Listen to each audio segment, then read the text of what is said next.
Rohan lives in New Mexico and his 6-year-old Audi A4 is getting a little bit long in the tooth and repair bills are starting to pile up. He thinks it's time to upgrade to electric, but he still wants to keep some of the nimbleness of a German sports car. With a budget of $60,000, what car should he buy?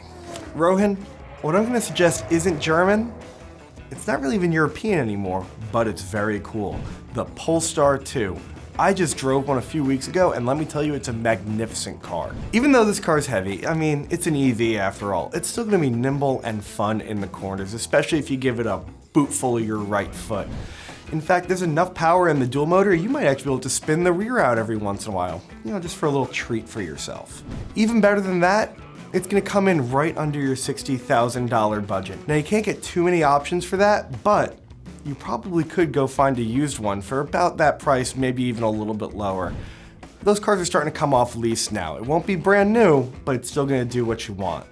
The Polestar 2 might not be the first choice you think of when you're going electric, but let me tell you, it really should be.